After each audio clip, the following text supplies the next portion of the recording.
late-night luxury hospital. A young CEO, face pale as death, rushed on a gurney into the emergency room.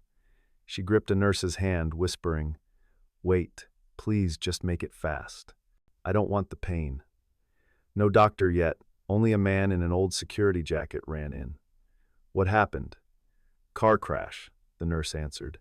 He took off his jacket, covered her, voice calm and deep. "You'll be okay, I promise."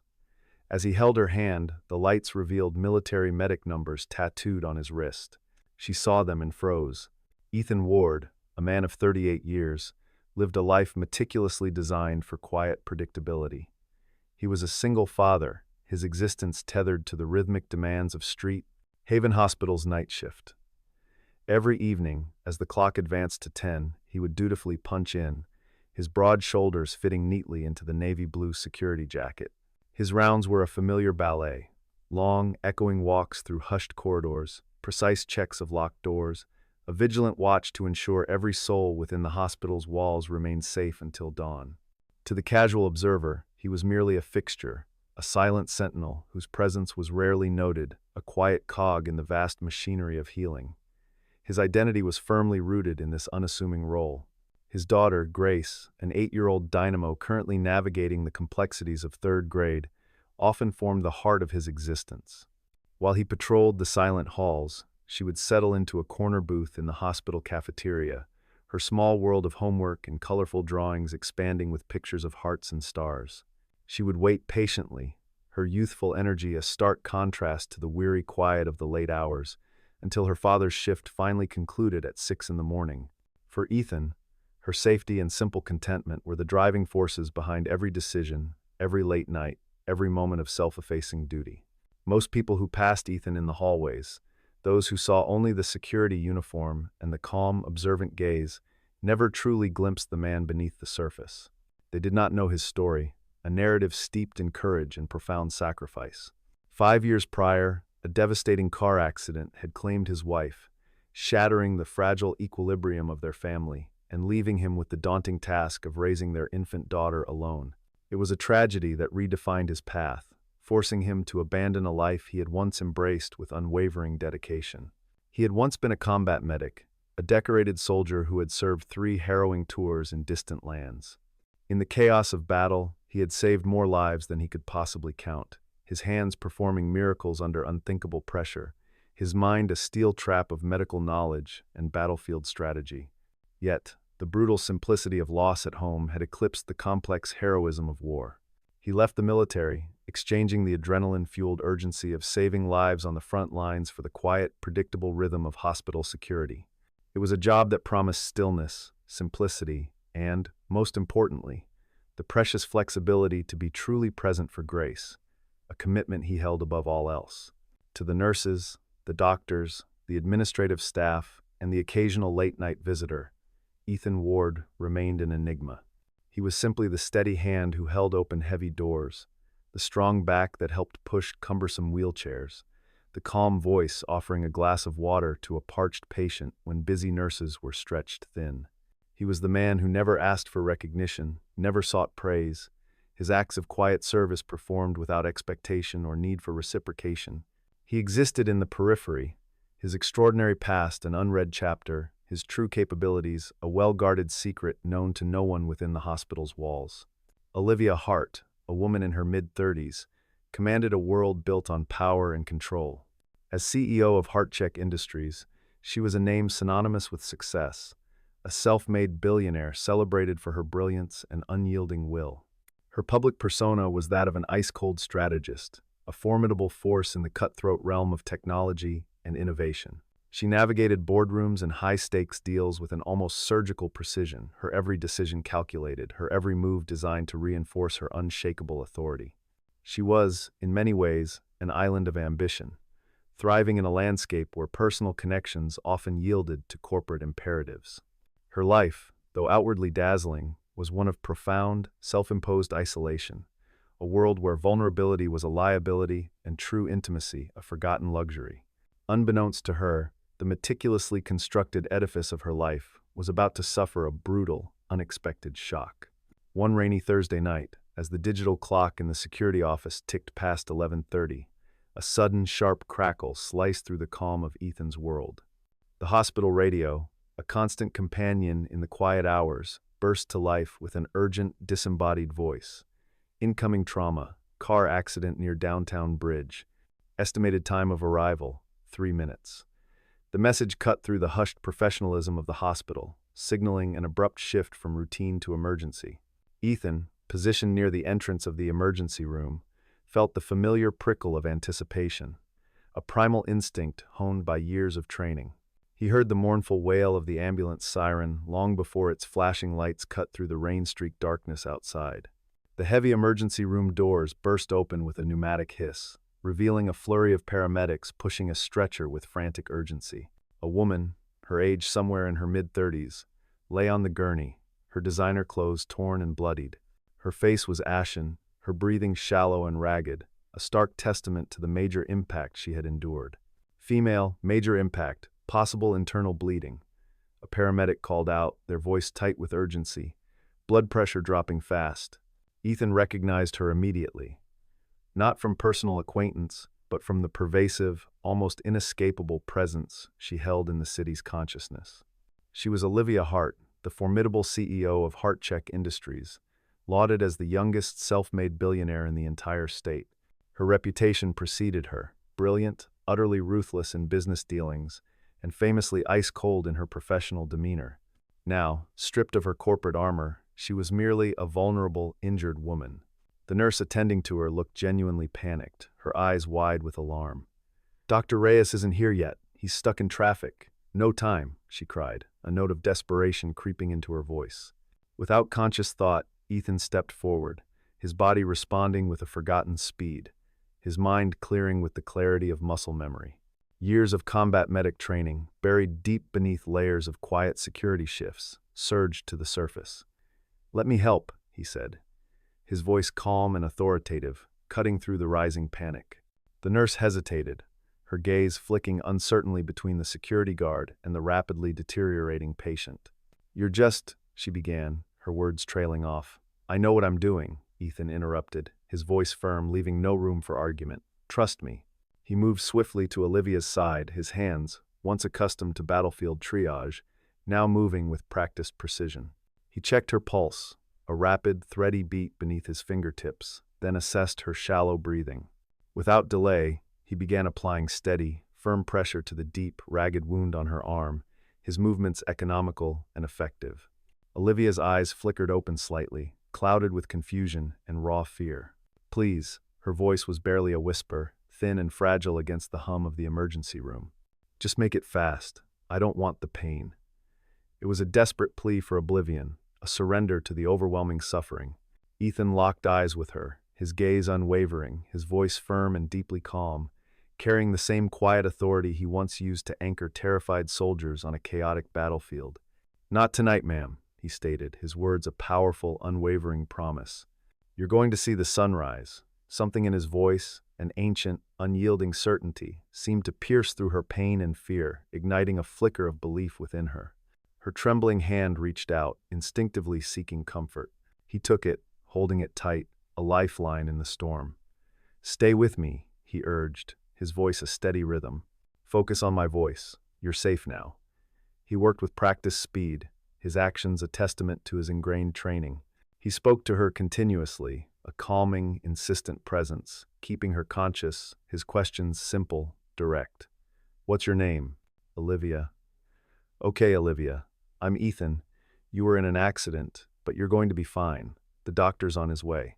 Just keep breathing with me, in and out." As he spoke, keeping her anchored, his sleeve shifted, and Olivia's eyes, still hazy with shock and pain, caught sight of the faded, dark military medic numbers tattooed on his wrist. The sight seemed to pierce through the fog of her pain, momentarily freezing her with a jolt of startled recognition. The knowledge that this quiet security guard held such a profound, extraordinary past, hinted at by the markings on his skin, added another layer of confusion and wonder to the chaos of her rescue. When Dr. Reyes finally burst through the doors, a full 7 minutes later, Olivia was remarkably stable, her breathing more regular, her pulse stronger. The doctor's eyes, wide with surprise and a hint of awe, flicked from Ethan to the steadily beeping monitors and back to Ethan. "You did this," he said, a statement of disbelief and admiration. "Just kept her steady, Doc," Ethan replied, his voice calm, deflecting the praise. "You saved her life," Dr. Reyes insisted, the magnitude of Ethan's actions undeniable. Ethan offered no response, simply stepping back, allowing the medical team to swarm around Olivia, their specialized expertise now free to take over. As they carefully wheeled Olivia toward the operating theater, her head turned slightly, her gaze searching for him in the periphery. Their eyes met one last time across the bright, busy emergency room. She mouthed two words, silent but clear: "Thank you." He offered a small, almost imperceptible nod. Then, with the practiced ease of one accustomed to operating unseen, he disappeared back into the anonymous shadows of the hospital hallway. For Ethan, it was simply another night shift, another life quietly saved, a moment of extraordinary skill that he quickly folded back into the ordinary rhythm of his duties, without fanfare or expectation. Later that morning, as the first hints of dawn bled through the hospital's windows, Grace, oblivious to the night's drama, was waiting patiently in the cafeteria. She was engrossed in coloring a picture, her small hand meticulously filling in the lines of a superhero figure, a caped crusader soaring through a sky of stars and hearts. "Dad, look what I drew," she exclaimed, her voice bright and full of a child's uncomplicated joy, holding up her masterpiece for his inspection. Ethan offered a soft, genuine smile, ruffling her hair affectionately. "It's perfect, sweetheart," he said, his voice tinged with the familiar warmth of fatherly love. "Let's go home." He never mentioned the car crash, the billionaire CEO, or the life he had so expertly snatched from the brink. Heroes, he believed, had no need for headlines. Their greatest reward lay in the quiet knowledge of a life preserved, a promise kept. The next morning, Olivia woke in the hushed, private room on the hospital's top floor. Sunlight, a golden affirmation of life, poured through the large window, just as the security guard had promised. Stitches pulled taut on her arm, bandages embraced her ribs, and a dull, persistent ache throbbed in her head, yet she was undeniably, miraculously alive. Fragments of the previous night's chaos flickered through her memory, the jarring impact of the crash, the searing agony, and then a strong, calm voice. "You're going to see the sunrise." Powerful, steady hands had held hers, a comforting anchor in the storm of her pain. Who was that man? The question resonated with an unsettling urgency in her mind.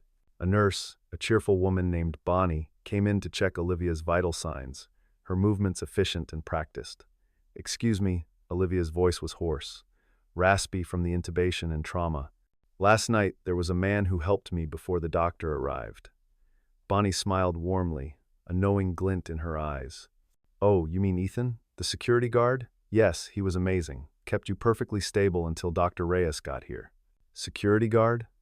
The words echoed with a strange dissonance in Olivia's mind. She, Olivia Hart, CEO of a multi-billion-dollar empire, had been saved by a security guard. Where was he now? Bonnie explained, "Probably at home. His shift ended at 6 in the morning." The revelation sparked a peculiar mix of gratitude and discomfort within her. Later that same morning, Marcus, Olivia's sharp-suited assistant, rushed into the private room, his face etched with a worried, harried expression. He carried her phone and tablet, a lifeline to the demanding world she temporarily inhabited. "Miss Hart, thank goodness you're okay," he exclaimed, his relief palpable. "The board is asking questions. The media wants a statement. They know about the accident." Olivia, wincing with the effort, slowly pushed herself upright. "What are they saying?" she asked, her voice still weak. "Just that you were in a single car crash," Marcus explained. "They want to know if you were alone, if anyone else was involved." He hesitated, glancing at the door. "And some reporters are asking who saved you." Olivia looked out the window, her gaze fixed on the bustling city below. The world, it seemed, was still turning, and her reputation was still a commodity to be carefully managed. "Tell them," she said, her voice regaining a hint of its usual sharpness. "Tell them the medical team handled everything professionally." Marcus, ever the diligent assistant, inquired, "Should we mention the security guard?" "I heard he—" Olivia cut him off with a definitive no. Her voice was sharp, a reflex born of years spent controlling every aspect of her public narrative.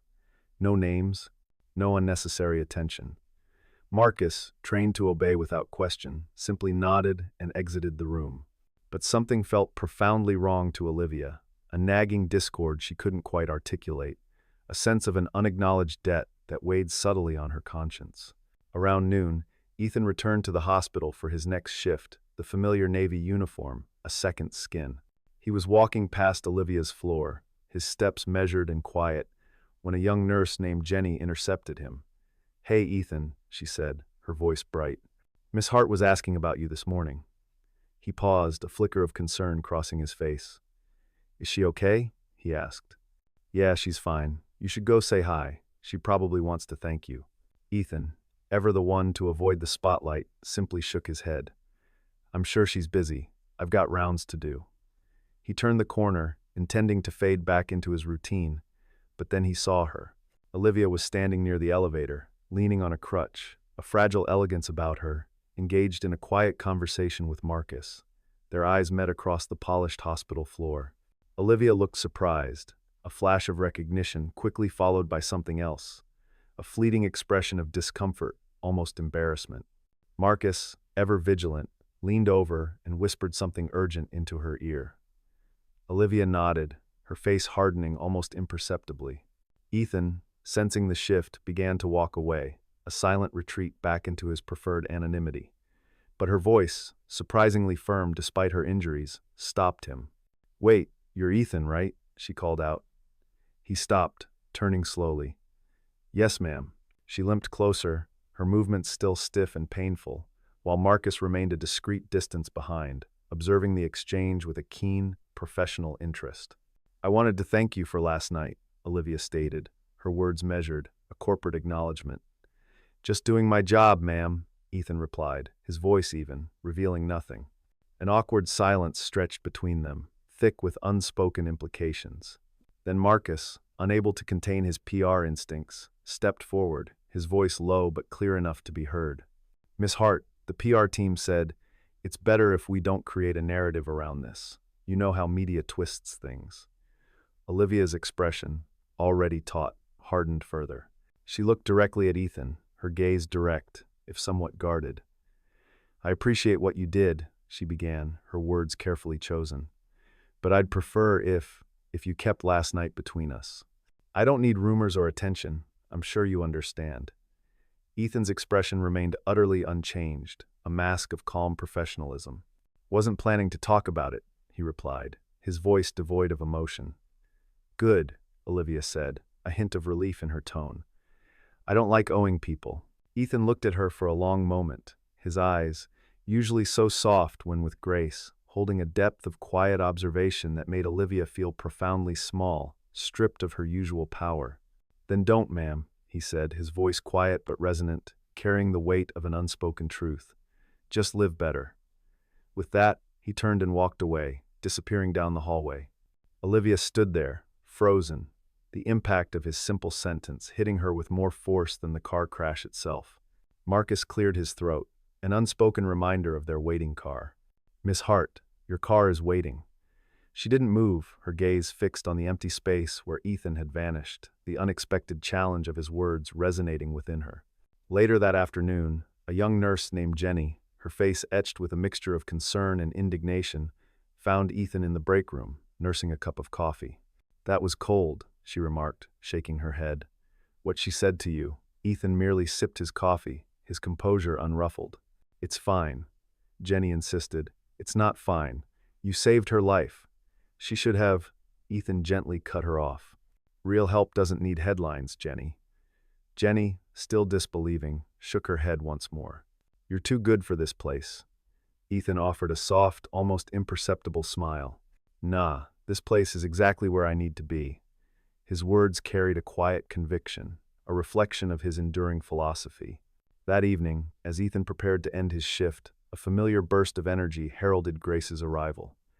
Dad, guess what?" she exclaimed, crashing into his arms, breathless with excitement.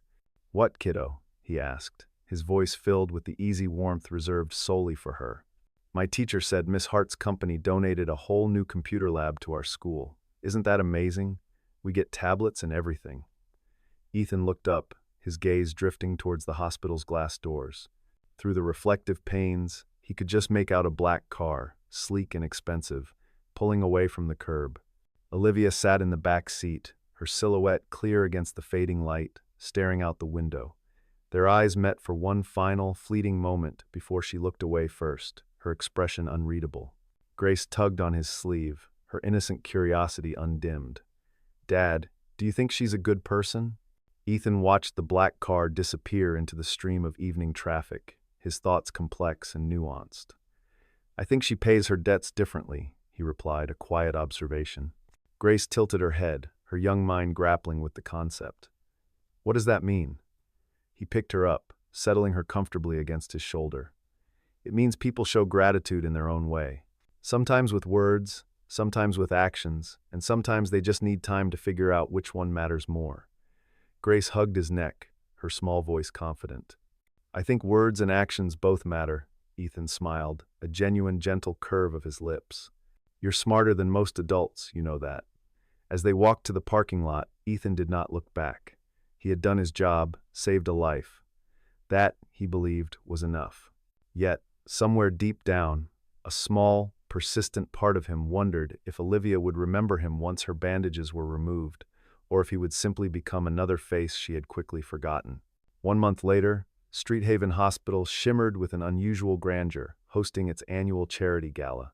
The main sponsor, the formidable Hart Foundation, Olivia's family charity organization, had spared no expense.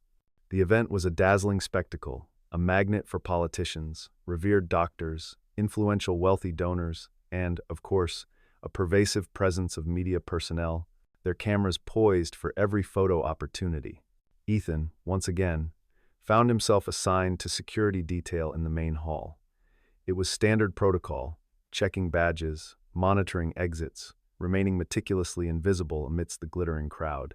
He stood near the back wall, his navy uniform blending into the shadows, observing the mingling guests, their champagne glasses clinking, their smiles often practiced and insincere. Then she walked in. Olivia Hart, breathtaking, in a midnight blue gown, commanded the room with an effortless grace. She was confident, powerful, every inch the formidable CEO the world knew. She did not see him. Why would she? He was merely a part of the background, a silent fixture in the grand tableau.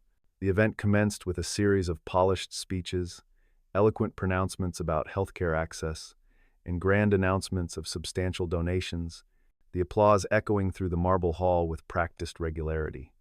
When Olivia herself stepped onto the stage, the room erupted in a wave of appreciative cheers. She smiled, waved, and began her speech, her voice clear and resonant. "Tonight, we celebrate the incredible work of Street Haven Hospital, a place that saves lives every single day. Hart Foundation is proud to pledge $5 million toward expanding emergency care services." Ethan listened quietly, his posture professional, his demeanor perfectly detached. Then, just as Olivia's speech reached its crescendo, the lights flickered, once, then twice, plunging the grand hall into a momentary, unsettling dimness before snapping back to full illumination. A split second later, the piercing shriek of the fire alarm blared through the room, its insistent wail instantly shattering the elegant composure of the crowd. Confusion rippled outwards, a palpable wave of unease. People looked around nervously, murmurs of concern quickly escalating into hushed whispers. From the left side of the hall, a voice, sharp with panic, cut through the din. "Someone collapsed. We need help." Fear, raw and visceral, began to spread through the opulent gathering. Ethan didn't hesitate. He moved through the suddenly agitated crowd with the fluid, purposeful efficiency of water finding cracks, his focus absolute. An elderly man, perhaps 70 years of age, lay sprawled on the polished marble floor, his face alarmingly blue, his chest ominously still. People, stunned and helpless, began backing away, creating a small, fearful circle around the fallen man. Someone shrieked for a doctor, their voice a desperate plea. Ethan dropped to his knees beside the man, his movements precise and instinctive. He checked the airway, then for a pulse. There was none. His training, honed in countless high-stakes situations, kicked in with automatic muscle memory. He tilted the man's head back, cleared the airway, and began chest compressions. 30 powerful pumps, followed by 2 rescue breaths. "Repeat," he commanded himself, his focus absolute. "Someone call 911 now." A security colleague, startled but responsive, radioed for immediate assistance. Ethan continued the relentless rhythm. Compressions, breaths, compressions, breaths. 15 seconds. 30.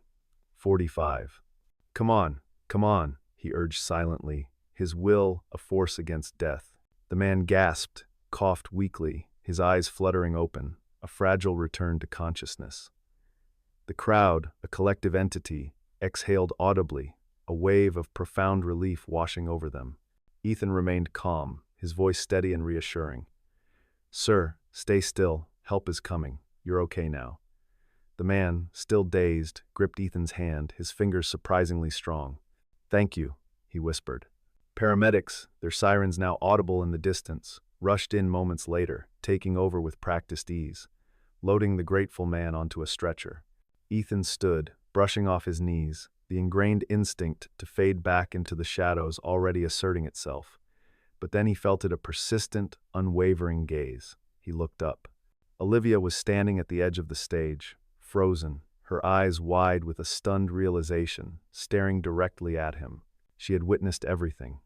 The effortless speed of his movements, the almost surgical precision of his actions, his profound calm under immense pressure, the sheer professional competence that radiated from him. This, she knew with a sudden, undeniable clarity, was no mere security guard. Her assistant, Marcus, leaned over, whispering urgently into her ear, a frantic reminder of corporate protocol and public image. She ignored him, her gaze locked on Ethan, unable to tear her eyes away from the man who had, for a second time, performed a miracle. After the gala concluded, Olivia, her mind reeling from the revelations of the night, went straight to the hospital's human resources office. Her composure, usually unshakable, was visibly frayed. "I need the personnel file for Ethan Ward. Security staff," she stated, her voice tight with a newfound urgency. The HR manager, a cautious woman named Ingrid, hesitated, her brow furrowed. "Miss Hart, I'm not sure I can," she began, her words trailing off as Olivia's formidable will asserted itself. 5 minutes later, Olivia was seated in a hushed conference room, the confidential file spread open before her, its contents beginning to unravel the carefully constructed narrative of Ethan's life. She read, "Name Ethan Ward, age 38, position night security guard." Her eyes scanned further. Previous employment, U.S. Army combat medic, 2009 to 2019. Then came the staggering list of commendations. Decorations, Silver Cross for Valor, Purple Heart, Army Commendation Medal. The discharge reason, honorable, family hardship. Olivia's hands trembled as she continued, reading the entry for emergency contact. Grace Ward, daughter, age 8. Attached were photos of a younger Ethan in uniform, medals gleaming on his chest, his eyes sharper, harder, bearing the indelible mark of combat. She scrolled to a scanned newspaper clipping from 2017, its headline stark, "Medic saves 23 soldiers during ambush, awarded Silver Cross." The article detailed how Ethan, with unimaginable bravery, had repeatedly run through enemy fire, dragging wounded soldiers to safety. It spoke of field surgeries performed under impossible conditions, of his unwavering refusal to leave until every single person was evacuated. Olivia pressed a hand to her mouth, a gasp catching in her throat. This man, this decorated hero, was working night shifts as a security guard, and she had, with chilling callousness, told him to stay quiet, to remain invisible. She closed the file, the silence of the room deafening, its weight pressing down on her. Then, with a clarity born of profound shame and dawning respect, she made a decision. The very next day, Olivia called a press conference. It was unannounced, unplanned, a spontaneous decision that sent her meticulous PR team into a frenzy of frantic activity. "Miss Hart, what's this about? We didn't prepare talking points," Marcus exclaimed, his voice high with panic. "I don't need talking points," Olivia replied, her voice calm, resolute. The conference room quickly filled with a sea of eager journalists, their cameras flashing, their microphones bristling. Olivia walked to the podium, no notes, no script, only the raw, unvarnished truth guiding her. She took a deep breath, her gaze sweeping across the expectant faces. Last month, I was in a car accident. I nearly died. The room went utterly silent, every eye fixed on her. The person who saved my life wasn't a surgeon, wasn't a paramedic, wasn't someone with a fancy title. She paused, allowing the words to hang in the air, creating a dramatic, impactful void. It was a father, a single dad working the night shift as a hospital security guard. Whispers, a tide of astonished murmurs, spread through the room. His name is Ethan Ward, and I need to tell you who he really is. At that exact moment, Ethan was in the hospital cafeteria with Grace, patiently guiding her through a particularly tricky math homework problem. His phone buzzed, a text from a bewildered coworker appearing on the screen. "Dude, turn on the TV now." Confused, Ethan looked up at the cafeteria television mounted high on the wall.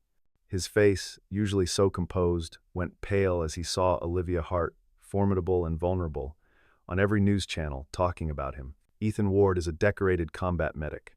He served 3 tours, saved dozens of lives under fire, earned the Silver Cross for valor. The camera flashed to his military photo, younger, more intense, now displayed prominently on the screen. Grace gasped, her small hand flying to her mouth. "Dad, that's you," Ethan, transfixed, found himself unable to move, unable to speak.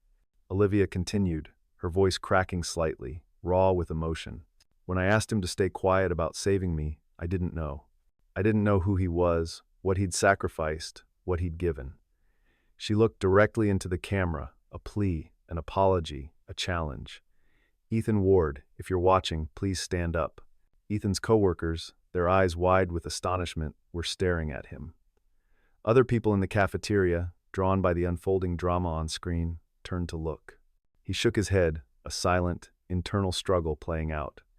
I don't need this." But Grace, sensing the weight of the moment, tugged gently on his sleeve, her voice soft but insistent. "Dad, she's trying to say thank you." On the screen, Olivia's eyes were visibly wet, tears shimmering. "He reminded me that leadership isn't about power. It's not about control. It's about service. It's about showing up when no one's watching. It's about doing the right thing, even when there's no reward." The press conference room erupted in a thunderous applause, a powerful affirmation of her words. Olivia wiped her eyes, her voice still trembling with emotion. "Ethan Ward is the kind of person this world needs more of, and I was too blind to see it." She stepped back from the podium, the cameras continuing to flash, capturing every raw, honest moment.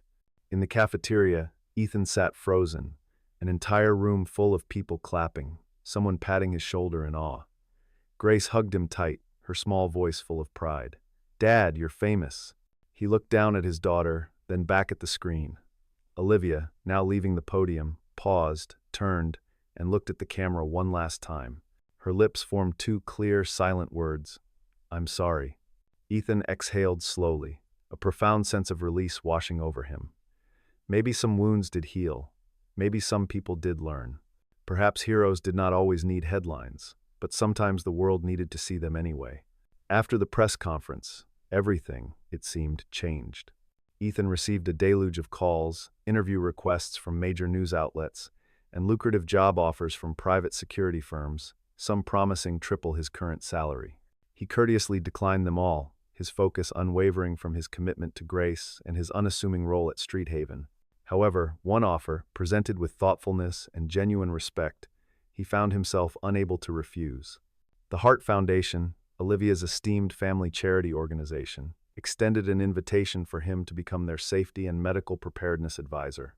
The terms were ideal: part-time, flexible hours that perfectly accommodated Grace's schedule, good pay, and most importantly, the assurance that he could still be fully present for his daughter. 3 days later, Olivia came to the hospital herself, no longer in the sterile confines of her private room, but moving with purpose through the familiar corridors. She found Ethan in the small, functional security office, diligently filling out paperwork, his movements methodical and practiced. She knocked softly on the open door. He looked up, his expression calm. "Miss Hart," he acknowledged, his voice neutral. "Olivia, please," she corrected gently, a small, tentative smile gracing her lips. "Just Olivia." He offered a slight nod. "Olivia." She stepped inside, closing the door quietly behind her, creating a private space for their conversation. "I wanted to apologize properly," she began, her voice low and sincere. "Not on camera, not for the press, just to you." Ethan leaned back in his chair, his gaze steady. "You already did that publicly. That was for the world." Olivia shook her head slightly. "That was for the world. This is for you." She sat down across from him, her posture open, vulnerable. "I was wrong about you, completely wrong." Ethan's faint smile returned. "No, ma'am, you just didn't see clearly." A moment of silence stretched between them, comfortable, honest. "Why didn't you tell me that you were a medic? That you were a hero?" she asked, her voice hushed. Ethan's smile grew a fraction wider, tinged with a subtle melancholy. "Heroes are the ones who don't come home. I'm just a guy who got lucky." Olivia's throat tightened, a profound sadness in her eyes. "That's not true." "It's true enough," he replied, his voice soft but firm. Silence settled between them once more, this time filled with a deeper understanding, a quiet, growing respect. Finally, Olivia broke the stillness. "The advisor position. Will you take it?" Ethan considered, his thoughts turning to Grace. "Grace needs stability. If this helps with that," he said, his voice firm, "then yeah, I'll take it." Olivia's smile was genuine, luminous. "Good, because we need you." Over the next few weeks and months, Ethan and Olivia found themselves working together often, their collaboration extending beyond mere professional duties. They planned emergency protocols, meticulously reviewed safety systems, and diligently trained hospital staff, their combined expertise creating a robust, compassionate infrastructure. As they worked, they talked, truly talked, delving beyond their public personas.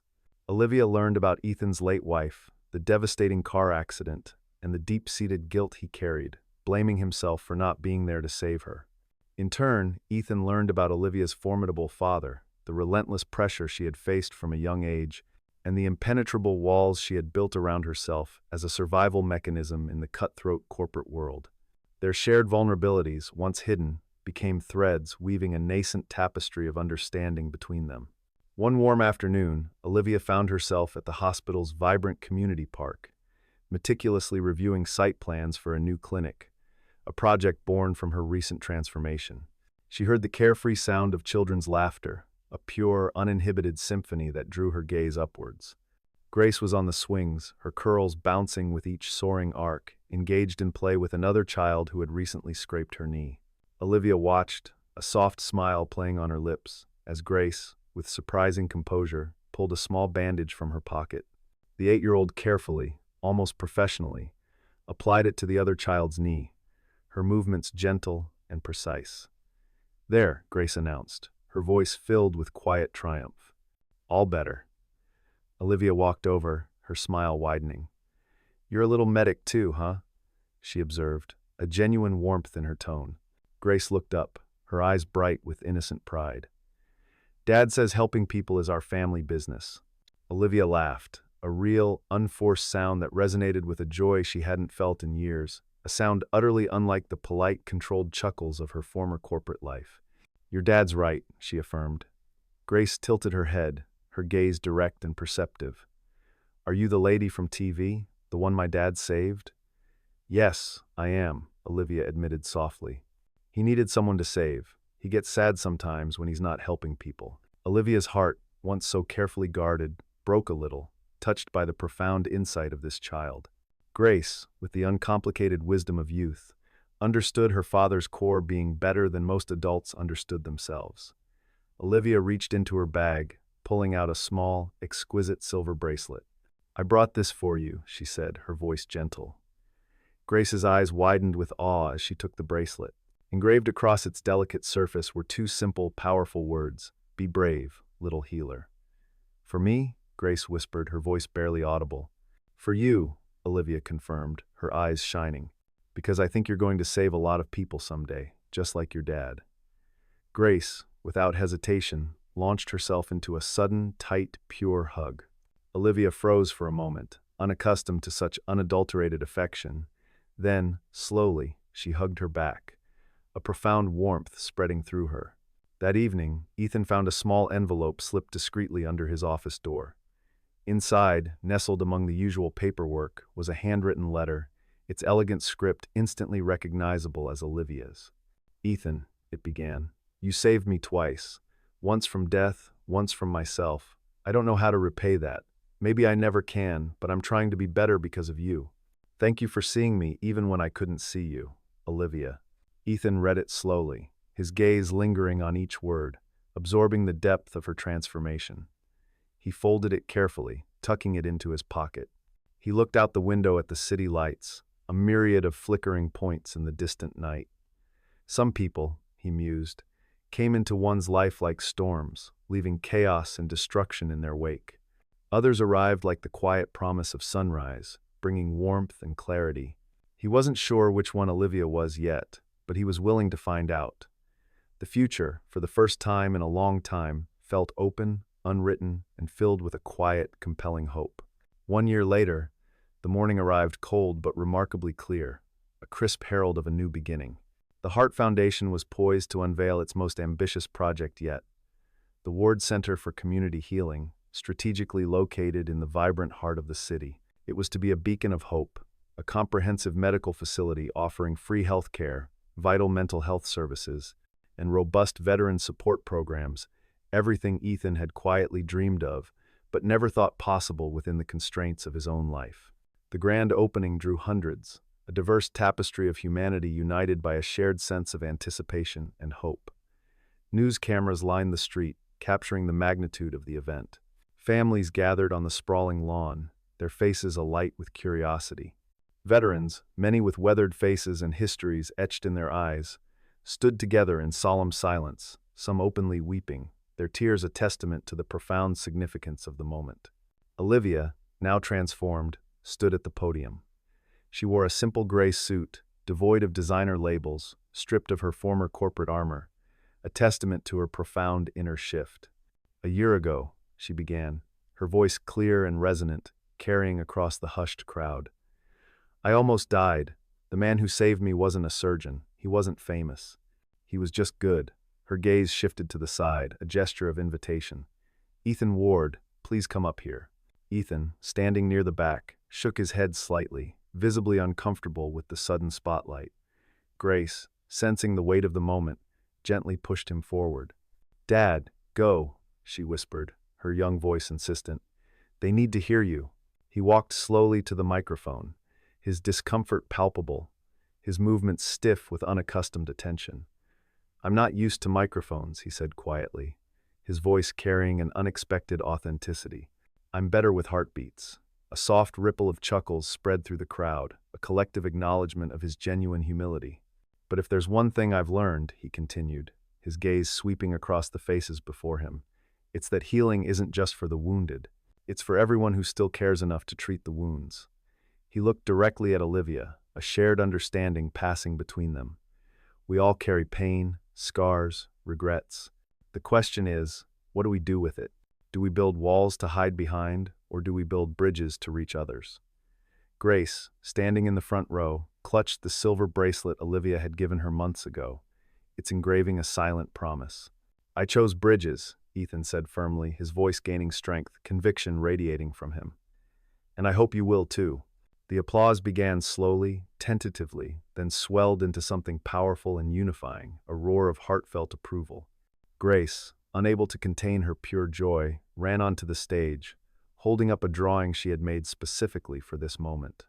It depicted Ethan, kneeling beside a woman, his jacket covering her, a bright, glowing heart shining between them, with the simple, poignant caption written in crayon at the bottom, "Dad giving jacket to lady, heart shining." The crowd, captivated by the innocent artistry, melted with emotion. Olivia, her eyes glistening, stepped forward with a small, beautifully crafted wooden box. She opened it carefully, revealing its precious contents. Inside, resting on dark velvet, was a custom medal, simple yet exquisite, engraved across its center with the very words she had once whispered in her darkest hour. "Please don't make it fast. Stay." Ethan's breath caught in his throat, the profound significance of the gift hitting him with overwhelming force. Olivia's voice trembled with emotion, tears now openly streaming down her face. "You told me I'd see the sunrise. I've seen 1,000 sunrises since that night. Every single one. Because of you." With gentle, reverent hands. She pinned the medal to his chest, a gesture of profound respect and enduring gratitude. Don't leave, Ethan. Don't fade into the background again. The world needs people like you. I need people like you. He looked at her, truly looked at her. The ice was gone from her eyes. The walls had crumbled from her demeanor. She was finally, profoundly free. Guess some pain's worth feeling, he said softly, a quiet acknowledgement of their shared journey. Olivia smiled through her tears, a radiant, unburdened expression. Yeah, it really is. The crowd erupted, rising to a standing ovation, cheers echoing across the building. But Ethan only saw three things. Grace beaming with pure, unadulterated pride. Olivia, finally liberated from her own self-made prison. And the glorious sunrise breaking golden through the clinic windows behind them, a vibrant symbol of the new day. Piano music swelled, soft and hopeful, as the scene gently faded to black. A final quote appeared on screen, a poignant distillation of the entire narrative. Heroes don't move on from saving, they just find new reasons to keep doing it. Compassion is the quietest form of strength,